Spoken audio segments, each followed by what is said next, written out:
गांव का यह चौपाल हर रोज की तरह चहल पहल से भरा हुआ था। किसान अपनी फसल की बातें कर रहे थे, महिलाएं अपने कामों में लगी थी और बच्चे खेल कूद में मग्न थे। तभी गांव की धूल भरी पगडंडी पर से एक रहस्यमय बूढ़ा फकीर आता दिखाई दिया। वह गेहुए रंग के वस्त्र पहना हुआ था और उसके कंधे पर एक पुरानी मगर चमकती हुई पोटली झूल रही थी। कौन है ये? पहले कभी नहीं देखा। देखने में तो कोई संत महात्मा लगता है, शायद किसी और गांव से आया है। सुनो गांव वालों, मैं तुम्हारे बीच एक अनमोल चीज लेकर आया हूँ। ये पोटली भाग्य बदलने की शक्ति रखती है। जो भी इसे सही तरीके से इस्तेमाल करेगा, उसका जीवन बदल जाएगा। बाबा, ये कैसी बात कर रहे हो? कोई पोटली भाग्य कैसे बदल सकती है? ये पोटली साधारण नहीं है, लेकिन इसे खोलने के लिए सच्चाई का सामना करना पड़ेगा। जो अपनी सबसे बड़ी कमजोरी स्वीकार करेगा, वही इसका फायदा उठा सकेगा। क्या सच में ऐसा हो सकता है बाबा, या यह किसी तरह का धोखा है? सच और झूठ का फैसला तुम्हारा दिल करेगा। जो इसे आजमाना चाहता है, वो मेरे पास आए। गांव वाले फकीर की बातें सुनकर असमंजस में पड़ गए। कोई उसे चमत्कारी मान रहा था तो कोई धोखेबाज, लेकिन उसकी पोटली ने सबका ध्यान खींच लिया था। मोहन गांव का सबसे गरीब किसान था। उसकी हालत इतनी खराब थी कि उसका परिवार भूख से जूझ रहा था। खेतों में लगातार नुकसान और कर्ज ने उसे तोड़ दिया था। पार्वती, अब मैं थक गया हूँ। इस बार भी फसल खराब हो गई। घर में खाने के लिए कुछ नहीं बचा। कर्ज देने वाले रोज दरवाजे पे आकर धमकाते हैं। अब हमारा क्या होगा? मोहन, मैंने सुना है कि चौपाल पर एक फकीर आया है। उसकी पोटली चमत्कारी है, शायद वही हमारी मदद कर सके। तुम्हें इन सब बातों पर यकीन है? ये सब मुझे अंधविश्वास लगता है। यकीन हो या न हो, लेकिन हमारे पास कोई और रास्ता नहीं है। क्यों ना इसे एक मौका दिया जाए। ठीक है, सुबह जाऊंगा और उस फकीर से मिलूंगा। अगले दिन मोहन फकीर के पास पहुंचा। उसके चेहरे पर भूख और गरीबी की गहरी छाप थी। फकीर ने उसे आते ही पहचान लिया। आओ बेटा, क्या तुम्हें अपनी किस्मत पर भरोसा नहीं है? आपको कैसे पता बाबा? मैं सच में अपनी किस्मत को कोसता हूँ। किस्मत का खेल तभी बदलता है जब इंसान अपनी सच्चाई स्वीकार करे। बताओ, तुम्हारी सबसे बड़ी कमजोरी क्या है? मेरी सबसे बड़ी कमजोरी ये है कि मैं अपने भाग्य पर भरोसा नहीं करता। हमेशा यही सोचता हूँ कि सब कुछ खराब ही होगा। ये चमत्कार है। पोटली सचमुच जादुई है। ये पोटली केवल उन्हीं का साथ देती है जो सच्चाई का सामना करने का साहस रखते हैं। रघुवीर गांव का सबसे धनी और लालची व्यापारी था। फकीर की पोटली के बारे में सुनकर वह बेहद उत्सुक हो गया। उसे यकीन था कि यह पोटली उसकी दौलत और ताकत को और ज्यादा बढ़ा सकती है। अगर ये पोटली मेरे हाथ लग जाए तो मैं इस पूरे गांव का राजा बन सकता हूँ। मुझे इसे हासिल करना होगा, चाहे कुछ भी हो। जाओ, आज रात चौपाल पर जाओ और निगरानी करो। मैं फकीर की पोटली चुराने की योजना बना रहा हूँ। रात का समय था। चौपाल पर अंधेरा और सन्नाटा पसरा था। फकीर गहरी नींद में था। रघुवीर दबे पांव चौपाल पहुंचा और पोटली चुराकर घर ले आया। अब ये पोटली मेरी है। अब मैं पूरे गांव का भाग्य विधाता बनूंगा। ये क्या हो रहा है? मुझे कुछ समझ नहीं आ रहा। रघुवीर ने सोचा था कि पोटली खोलने पर सोने और चांदी की बारिश होगी, लेकिन पोटली से निकले काले धुएं ने सब कुछ बदल दिया। उस धुएं ने उसके मन में बसे लालच और छल को एक भयंकर दानव का रूप दे दिया। रघुवीर, तूने पोटली चुराई है, लेकिन इस पोटली को केवल वही संभाल सकता है जो अपनी सच्चाई का सामना करे। अब तुझे अपने लालच का दंड भुगतना होगा। नहीं नहीं, ये पोटली मेरी है। मैंने इसे बड़ी चालाकी से हासिल किया है। मुझे सब कुछ चाहिए।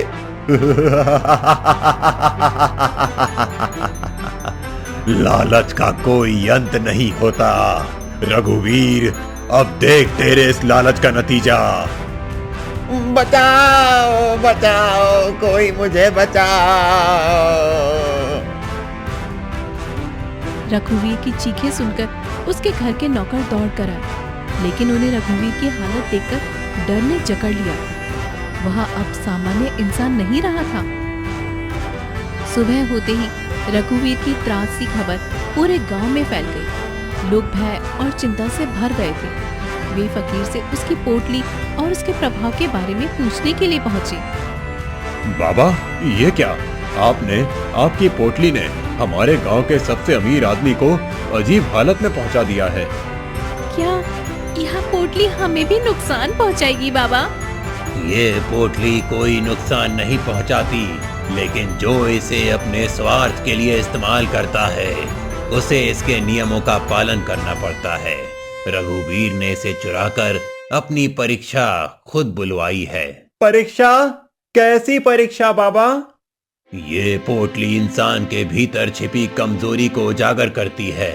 जो अपनी गलतियों को स्वीकार कर लेता है वो विजेता बनता है, लेकिन जो अपने दोषों से भागता है वो दंड का भागी बनता है। रघुवीर अब दर्द और पछतावे से भर चुका था। उसने समझ लिया था कि उसकी लालच ने उसे इस हालत में पहुंचाया है। बाबा, मुझे माफ कर दो। मुझसे गलती हो गई। मैं लालच में अंधा हो गया था। मैंने पोटली चुराकर अपने भाग्य को खुद बिगाड़ा। रघुवीर, ये पोटली तुम्हें मौका दे सकती है, लेकिन तुम्हें पहले अपनी गलतियों को पूरी तरह से स्वीकार करना होगा। क्या तुम अपनी संपत्ति और धन को जरूरतमंदों में बांटने का वादा करते हो? हाँ बाबा, मैं अपनी सारी संपत्ति गांव वालों की भलाई के लिए दान कर दूंगा। बस मुझे इस कष्ट से दूर कर दो। रघुवीर अब फिर से सामान्य हो गया था। उसकी आंखों में न सिर्फ राहत बल्कि पछतावे की गहराई भी थी।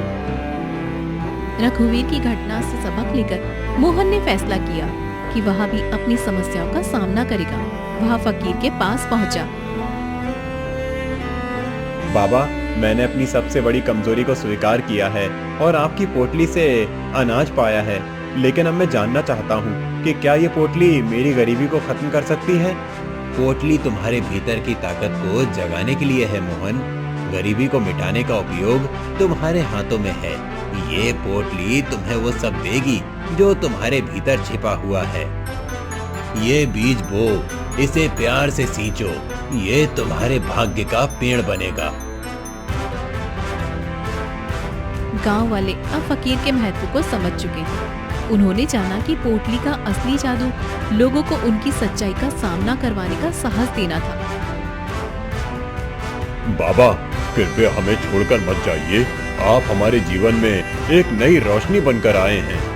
मेरा काम अब यहाँ पूरा हो चुका है, लेकिन याद रखना, ये पोटली तुम्हारे भीतर के साहस, सच्चाई और मेहनत को पहचानने का जरिया है। इसे केवल सही उद्देश्य के लिए इस्तेमाल करना। फकीर के जाने के बाद गांव में एक नई सोच और ऊर्जा का संचार हुआ। लालच और स्वार्थ की जगह अब सच्चाई और मेहनत ने ले ली थी। फकीर के दिए बीज ने मोहन के भीतर एक नई ऊर्जा और आत्मविश्वास भर दिया। उसने ठान लिया था कि अपनी मेहनत और सच्चाई के दम पर वह अपनी तकदीर बदलेगा। ये बीज सिर्फ एक पौधा नहीं है, बल्कि मेरी उम्मीद है। अगर इसे प्यार और मेहनत से सींचा जाए तो ये मेरी किस्मत को बदल देगा। मोहन, मैंने तुम्हें पहले कभी इतना खुश और मेहनती नहीं देखा।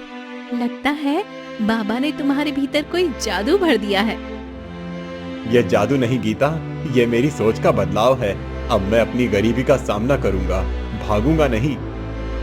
मोहन ने फकीर के दिए बीज को अपनी जिंदगी की शुरुआत माना। और पूरी लगन से उसकी देखभाल करने लगा। रघुवीर ने अपने लालच से मिले सबक को भुलाया नहीं। अब वह गांव वालों की भलाई के लिए काम करने की सोच रहा था। मैंने अपनी गलती का एहसास कर लिया है। यह संपत्ति मेरे किसी काम की नहीं है, अगर ये दूसरों के जीवन में खुशियां ना ला सके। ये सुनकर खुशी हुई रघुवीर, ये सुनकर खुशी हुई रघुवीर। हम भी चाहते हैं कि गांव में बदलाव आए। मैं अपनी जमीन और धन से एक स्कूल बनवाऊंगा ताकि हमारे बच्चे पढ़ लिख कर कुछ बन सकें। रघुवीर अब अपनी संपत्ति को सही जगह पर इस्तेमाल करने की राह पर चल पड़ा। गांव में एक नई चर्चा शुरू हो गई थी। एक वृद्धा जो खुद को पोटली के बारे में जानकार बताती थी, चौपाल पर आई और बोली, यह पोटली सिर्फ भाग्य नहीं बदलती, यह इंसान की आत्मा को भी परखती है। जिसने इसे सही तरीके से समझा, उसने जीवन का असली आनंद पा लिया। लेकिन ये पोटली आखिर आई कहाँ से और बाबा कौन थे? हाँ, इस पोटली के मालिक खुद इस दुनिया के बाहर का है। वह हर गांव में जाता है और यह परखता है कि कौन इस पोटली के लायक है। क्या इसका मतलब है कि मोहन को भी कोई परीक्षा देनी होगी? हर किसी को परीक्षा देनी होती है। मोहन को भी अपनी मेहनत और सच्चाई से इस पोटली की ताकत का सही इस्तेमाल करना होगा। मोहन की परीक्षा अब शुरू हो चुकी थी। फकीर का दिया बीज पौधा तो बन गया था, लेकिन प्रकृति ने अब उसे चुनौती दे दी थी। गीता, अगर ये पौधा सूख गया तो मेरी सारी मेहनत बेकार हो जाएगी। तुमने अपनी तरफ से पूरी कोशिश की है मोहन। कभी कभी प्रकृति हमें परखती है। देखा गीता, मेहनत का फल हमेशा मीठा होता है। प्रकृति ने मेरी मेहनत को स्वीकार कर लिया। मोहन की मेहनत और विश्वास ने गांव वालों को नई प्रेरणा दी। लोग अब अपने अपने तरीके से अपनी अपनी समस्याओं का हल ढूंढने लगे। मोहन, तुम्हारा ये पौधा पूरे गांव के लिए प्रेरणा बन गया है। हमें बाबा की बातें अब समझ आ रही हैं। ये सिर्फ एक पौधा नहीं, ये एक सबूत है कि मेहनत और ईमानदारी से कुछ भी हासिल किया जा सकता है। गांव में अब एक नई शुरुआत हो चुकी थी। फकीर की पोटली ने लोगों को उनकी खुद की ताकत का एहसास करवा दिया, लेकिन पोटली का रहस्य अभी भी पूरी तरह से उजागर नहीं हुआ था। गांव में सब कुछ सामान्य चल रहा था, लेकिन अचानक एक अनजान विपत्ति ने दस्तक दी। आसमान में काले बादल घिराए, ठंडी हवाएं चलने लगी और खेतों में लगी फसलें बर्बाद होने लगी। ये क्या हो रहा है? हमारी फसलें मुरझा रही हैं, पानी के कुएं सूखने लगे हैं। ऐसा तो पहले कभी भी नहीं हुआ। लगता है कोई बड़ी विपत्ति आने वाली है। क्या ये पोटली का कोई संकेत है? बाबा ने कहा था कि इसे समझना आसान नहीं होगा। गांव में लोग अब डर और संशय में जीने लगे। मोहन ने महसूस किया कि यह सब पोटली से जुड़ा हो सकता है। मोहन ने देखा कि पोटली से एक हल्की सी नीली रोशनी निकल रही थी, जो धीरे धीरे बढ़ती जा रही थी। उसने पोटली को हाथ में लिया तो उसे अंदर से एक हल्की सी आवाज सुनाई दी। मोहन, यह समय परीक्षा का है। इस विपत्ति का सामना करने के लिए तुम्हें अपने भीतर की सच्चाई और हिम्मत को पहचानना होगा। तुम बोल रही हो? ये सब क्या हो रहा है? यह तुम्हारी मेहनत और सच्चाई की परीक्षा है। गांव पर आए इस संकट को दूर करने के लिए तुम्हें खुद को और अपने लोगों को संगठित करना होगा। गांव के तालाब का पानी अचानक हरा और चमकीला हो गया था। लोगों को समझ नहीं आ रहा था कि यह किसका संकेत है। देखो, ये तालाब का पानी, ऐसा लगता है जैसे इसमें कोई जादू है। यह पानी पहले कभी भी ऐसा नहीं लगता था। लगता है कि यह फकीर की पोटली से जुड़ा हुआ है। ये तालाब सिर्फ पानी नहीं है, ये गांव की जिंदगी का हिस्सा है। अगर ये बदल रहा है तो हमें समझना होगा कि हमें क्या करना है। तालाब का पानी अब गांव वालों के लिए एक रहस्य बन चुका था। मोहन ने तय किया कि वह फकीर के दिए संकेतों को समझने की कोशिश करेगा। मोहन ने पोटली से मदद मांगने का निश्चय किया। उसने फकीर के शब्दों को याद किया। पोटली को समझने के लिए दिल से सुनो। मोहन, संकट का हल तुम्हारे भीतर ही है। तुम्हें अपने गांव वालों को एक साथ लाना होगा और मिलकर इस विपत्ति का सामना करना होगा। लेकिन मैं ये सब कैसे करूंगा? मुझे कोई रास्ता दिखाओ। तुम्हारा हौसला और गांव वालों का साथ ही इस संकट का समाधान है। ये नक्शा किसका है? क्या इस मंदिर में हमें समाधान मिलेगा? यह तुम्हारे विश्वास और साहस का अगला चरण है। मंदिर तक पहुंचो और अपना उत्तर ढूंढो। मोहन ने गांव वालों को नक्शे और फकीर के संदेश के बारे में बताया। उसने सबको एकजुट होकर इस यात्रा पर चलने के लिए कहा। ये मंदिर सिर्फ एक इमारत नहीं है, ये हमारे सवालों का जवाब हो सकता है, लेकिन हमें मिलकर ये रास्ता तय करना होगा। हम तुम्हारे साथ हैं मोहन, इस संकट को हम सब मिलकर दूर करेंगे। यह हमारी आखिरी उम्मीद है। हमें फकीर और पोटली पर विश्वास है। मोहन और गांव वालों ने अपने भीतर विश्वास और साहस को जगाकर इस रहस्यमय यात्रा की शुरुआत की। लेकिन क्या यह यात्रा उन्हें उनकी मंजिल तक पहुंचाएगी? यह अभी भविष्य के गर्भ में था। लंबे सफर और कई मुश्किलों के बाद मोहन और गांव वालों ने अंततः उस मंदिर को खोज लिया जिसका नक्शा पोटली ने उन्हें दिया था। मंदिर घने पेड़ों के बीच छिपा हुआ था और चारों ओर रहस्यमय नक्काशी से भरा हुआ था। ये मंदिर तो बहुत पुराना लगता है, पता नहीं अंदर क्या होगा। हमें मोहन के साथ रहना होगा। यह हमारी आखिरी उम्मीद है। हम सबको मिलकर ये करना होगा। याद रखें, हमारी ताकत ही हमारी एकता है। मंदिर के अंदरूनी हिस्से में कदम रखते ही मोहन और गांव वालों को जादुई माहौल का अनुभव हुआ। दीवारों पर चमकीले चिन्ह थे और बीच में एक बड़ा स्वर्णीय मंच था। तुम सबका मिलन इस मंदिर के जादू को जगाने के लिए जरूरी था। यह तुम्हारे विश्वास और साहस का परिणाम है। अब तुम्हें अपना अगला कदम सोच समझकर उठाना होगा। ये द्वार कहाँ खुलता है? क्या ये हमारी समस्याओं का हल होगा? हमें आगे बढ़ना होगा। फकीर के शब्दों पर विश्वास करो। द्वार के भीतर एक चमकीली गुफा थी जिसमें जमीन पर एक बड़ा पत्थर रखा था। उस पत्थर पर कुछ शब्द खुदे हुए थे। मोहन ने शब्दों को पढ़ने की कोशिश की। यहाँ लिखा है, सच्चे दिल से सवाल पूछो और अपने भीतर की शक्ति को पहचानो। इसका क्या मतलब हो सकता है? हमें क्या करना चाहिए? हमें अपनी समस्याओं को यहाँ व्यक्त करना होगा। मैं कोशिश करता हूँ। हमारा गांव संकट में है, पानी सूख रहा है, फसलें बर्बाद हो रही हैं, हमें मदद चाहिए।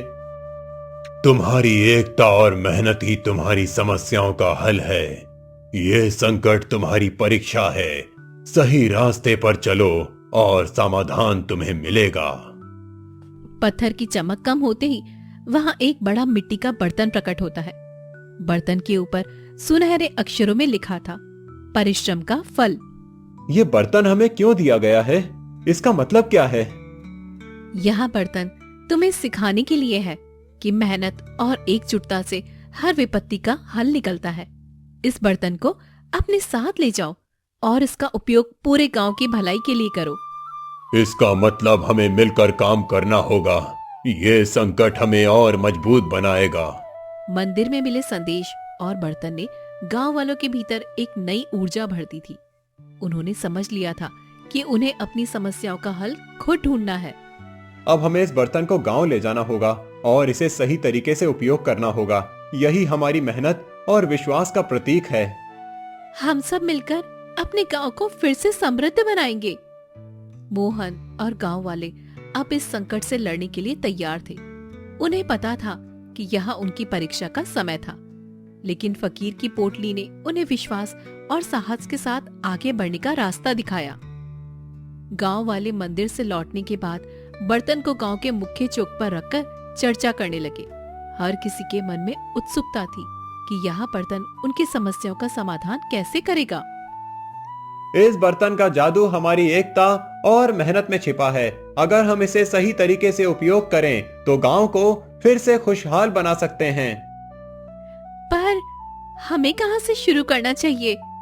पानी की कमी सबसे बड़ी समस्या है। बर्तन की बातों को ध्यान में रखते हुए हम सबको मिलकर तालाब को साफ करना चाहिए। ये काम एकजुट होकर करना होगा। गांव के सभी लोग मिलकर तालाब को साफ करने में जुट गए। बूढ़े, बच्चे और महिलाएं भी इस काम में हिस्सा ले रहे थे। जैसे ही तालाब साफ होने लगा, बर्तन अचानक चमकने लगा। देखो, देखो, बर्तन चमकने लगा है। इसका मतलब है कि हम सही रास्ते पर हैं। देखो, बर्तन चमकने लगा। इसका मतलब है कि हम सही रास्ते पर हैं। ये हमें बता रहा है कि मेहनत का फल मिलने वाला है। सभी लोग पूरे मन से काम करते रहें। बारिश होने वाली है। हमारा तालाब फिर से भर जाएगा। तालाब भरने के बाद गांव वालों ने खेतों की ओर रुख किया। बर्तन ने उनकी मेहनत में एक नई ऊर्जा भर दी थी। सभी ने फिर से फसलें उगाने का निश्चय किया। अब हम सबको दिन रात मेहनत करनी होगी। ये फसल सिर्फ हमारी मेहनत का परिणाम होगी। देखो, देखो, हमारी फसलें लहरा रही है। यह बर्तन और हमारी मेहनत का कमाल है। गांव में हर तरफ खुशी और समृद्धि लौट आई थी। गांव वालों ने चौक पर इकट्ठा होकर मोहन और बर्तन का धन्यवाद किया। तभी अचानक फकीर वहां पर प्रकट हो गया। आपका बहुत बहुत धन्यवाद। आपकी पोटली ने हमें नई जिंदगी दी। ये पोटली सिर्फ एक जरिया थी। असली जादू तुम्हारी मेहनत और एकता में था। मैंने सिर्फ तुम्हें रास्ता दिखाया। हमने आज सीखा कि मेहनत और एकता से बड़ी कोई ताकत नहीं। धन्यवाद बाबा। फकीर ने पोटली मोहन को सौंपते हुए कहा कि यह अब गांव की धरोहर है। उसने गांव वालों को भविष्य में एकजुट रहने की सीख दी और वहां से विदा ले लिया। याद रखना, संकट चाहे कितना भी बड़ा हो, तुम्हारी एकता और परिश्रम से हर समस्या का समाधान संभव है। गांव अब फिर से खुशहाल और समृद्ध हो गया था। फकीर की पोटली ने उन्हें मेहनत और एकता का पाठ पढ़ाया था, जो उनके जीवन का हिस्सा बन गया था। ये सिर्फ शुरुआत है। हमें इसे हमेशा याद रखना होगा और अपनी आने वाली पीढ़ियों को भी ये सिखाना होगा। इस तरह फकीर की पोटली ने न केवल गांव की समस्याओं को हल किया, बल्कि उन्हें जीवन में मेहनत और एकता की ताकत का एहसास कराया।